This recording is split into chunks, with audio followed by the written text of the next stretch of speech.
Beast in the Cave by H.P. Lovecraft. The horrible conclusion which had been gradually intruding itself upon my confused and reluctant mind was now an awful certainty.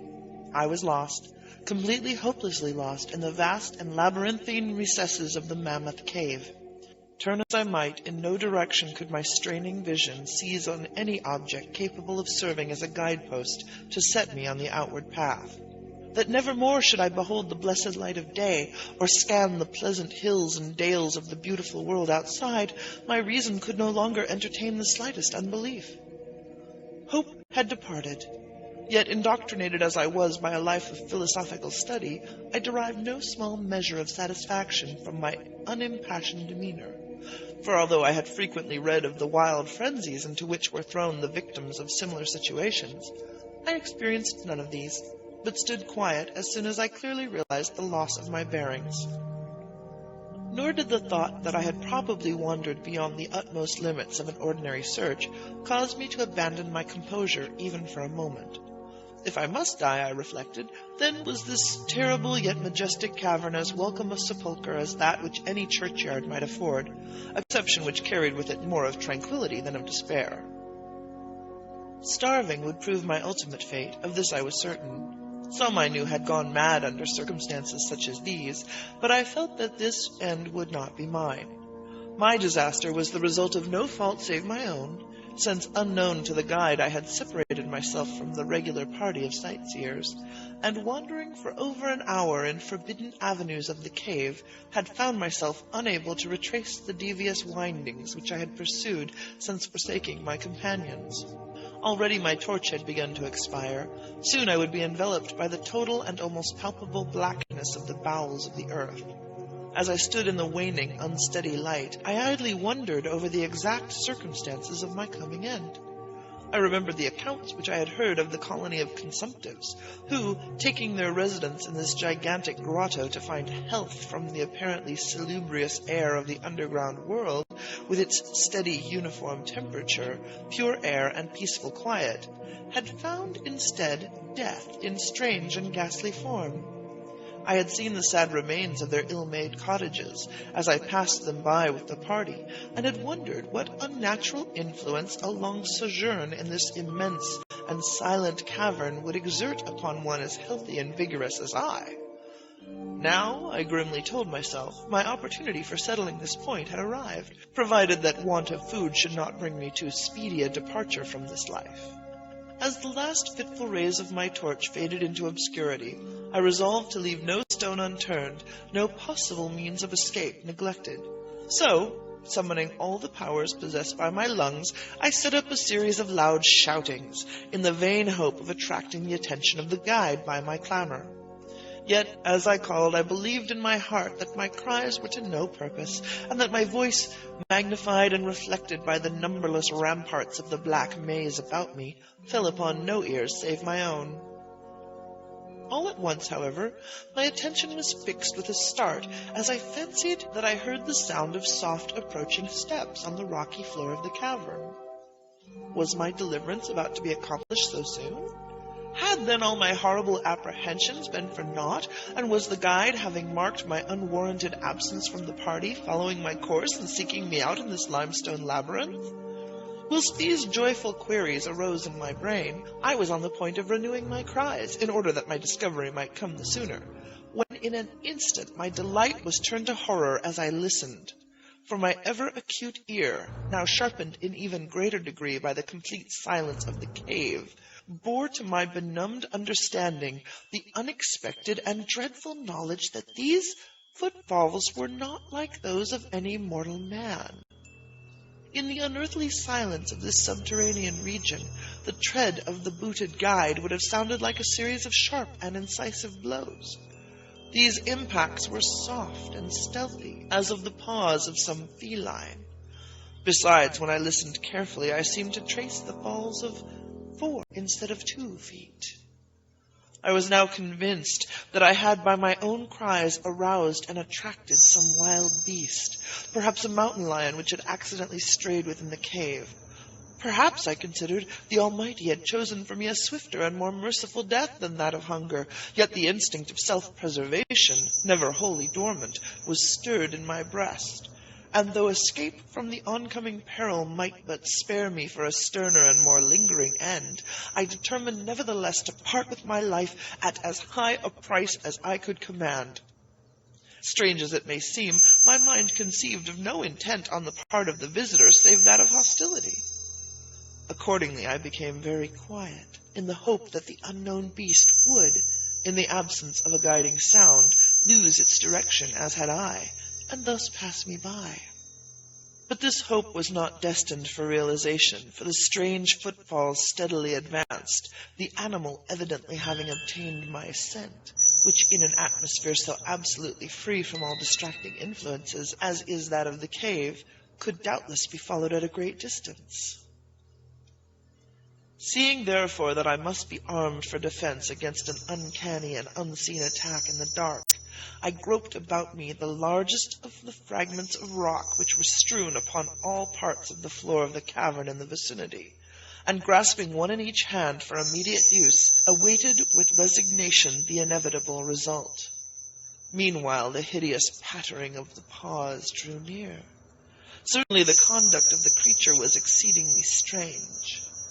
Most of the time the tread seemed to be that of a quadruped, walking with a singular lack of unison betwixt hind and 4 feet.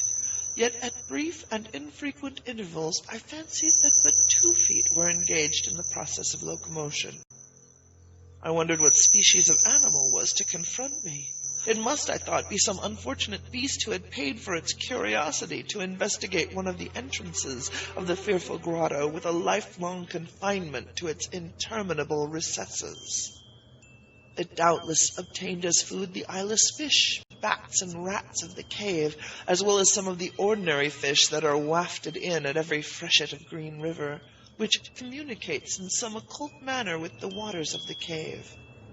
I occupied my terrible vigil with grotesque conjectures of what alteration cave life might have wrought in the physical structure of the beast, remembering the awful appearances ascribed by local tradition to the consumptives who had died after long residence in the cave. Then I remembered with a start that, even should I succeed in felling my antagonist, I should never behold its form, as my torch had long since been extinct, and I was entirely unprovided with matches. The tension on my brain now became frightful. My disordered fancy conjured up hideous and fearsome shapes from the sinister darkness that surrounded me, and that actually seemed to press upon my body. Nearer and nearer the dreadful footfalls approached.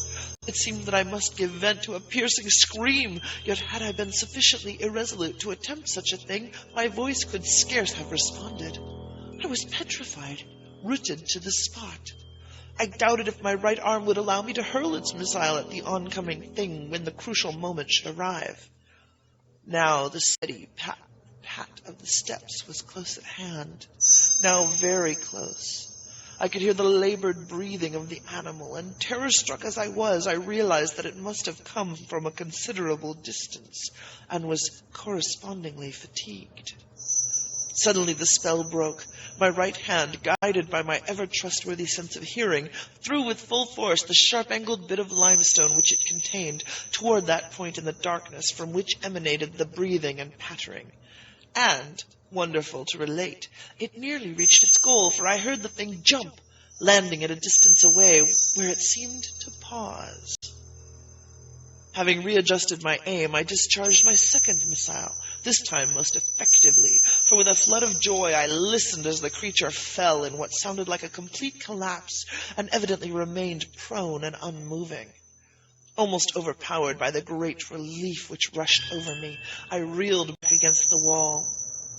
The breathing continued, in heavy, gasping inhalations and expirations, whence I realized that I had no more than wounded the creature. And now all desire to examine the thing ceased. At last something allied to groundless superstitious fear had entered my brain, and I did not approach the body, nor did I continue to cast stones at it in order to complete the extinction of its life. Instead, I ran at full speed in what was, as nearly as I could estimate in my frenzied condition, the direction from which I had come. Suddenly I heard a sound, or rather a regular succession of sounds. In another instant they had resolved themselves into a series of sharp metallic clicks. This time there was no doubt. It was the guide.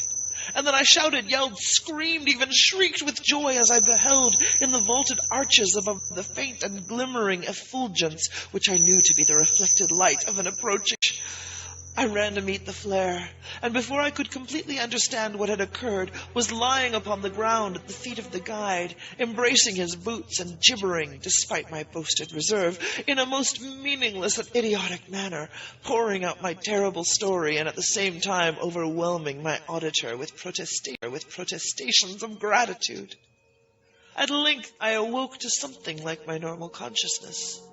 The guide had noted my absence upon the arrival of the party at the entrance of the cave, and had, from his own intuitive sense of direction, proceeded to make a thorough canvass of by-passages just ahead of where he had last spoken to me, locating my whereabouts after a quest of about 4 hours. By the time he had related this to me, I, emboldened by his torch and his company, began to reflect upon the strange beast which I had wounded but a short distance back in the darkness, and suggested that we ascertain, by the flashlight's aid, what manner of creature was my victim. Accordingly, I retraced my steps, this time with a courage born of companionship, to the scene of my terrible experience. Soon we descried a white object upon the floor, an object whiter even than the gleaming limestone itself. Cautiously advancing, we gave vent to a simultaneous ejaculation of wonderment, for of all the unnatural monsters either of us had in our lifetimes beheld, this was in surpassing degree the strangest. It appeared to be an anthropoid ape of large proportions, escaped perhaps from some itinerant menagerie. Its hair was snow-white, a thing due no doubt to the bleaching action of a long existence within the inky confines of the cave. But it was also surprisingly thin, being indeed largely absent save on the head, where it was of such length and abundance that it fell over the shoulders in considerable profusion. The face was turned away from us, as the creature lay almost directly upon it. The inclination of the limbs was very singular, explaining, however, the alternation in their use which I had before noted, whereby the beast used sometimes all 4, and on other occasions but 2, for its progress. From the tips of the fingers or toes, long rat-like claws extended. The hands or feet were not prehensile, a fact that I ascribed to that long residence in the cave, which, as I before mentioned, seemed evident from the all-pervading and almost unearthly whiteness so characteristic of the whole anatomy. No tail seemed to be present. The respiration had now grown very feeble, and the guide had drawn his pistol with the evident intent of dispatching the creature, when a sudden sound emanated by the latter caused the weapon to fall unused. The sound was of a nature difficult to describe. It was not like the normal note of any known species of simian, and I wonder if this unnatural quality were not the result of a long-continued and complete silence, broken by the sensations produced by the advent of the light, a thing which the beast could not have seen since its first entrance into the cave. The sound, which I might feebly attempt to classify as a kind of deep-tone chattering, was faintly continued. All at once, a fleeting spasm of energy seemed to pass through the frame of the beast. The paws went through a convulsive motion, and the limbs contracted. With a jerk, the white body rolled over so that its face was turned in our direction. For a moment I was so struck with horror at the eyes thus revealed that I noted nothing else. They were black, those eyes, deep, jetty black, in hideous contrast to the snow-white hair and flesh. Like those of other cave denizens, they were deeply sunken in their orbits and were entirely destitute of iris. As I looked more closely, I saw that they were set in a face less prognathous than that of the average ape, and infinitely less hairy. The nose was quite distinct. As we gazed upon the uncanny sight presented to our vision, the thick lips opened, and several sounds issued from them, after which the thing relaxed in death. The guide clutched my coat sleeve and trembled so violently that the light shook fitfully, casting weird moving shadows on the walls.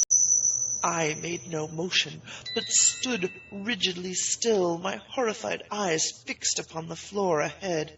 The fear left, and wonder, awe, compassion, and reverence succeeded in its place, for the sounds uttered by the stricken figure that lay stretched out on the limestone had told us awesome truth. The creature I had killed, the strange beast of the unfathomed cave, was, or had at one time been, a man.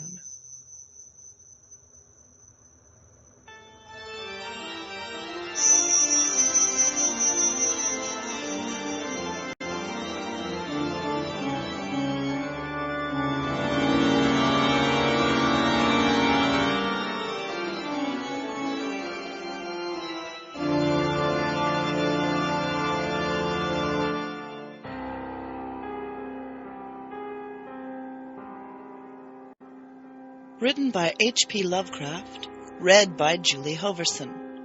Music by Kevin MacLeod of Incompetech.com. While Lovecraft's works have passed into the public domain for the purpose of copyright, this recording is copyright 2008 to Julie Hoverson and Reality Production. For information on other stories available, read by Julie Hoverson, please email 19nocturne@live.com. That's 19nocturne@live.com.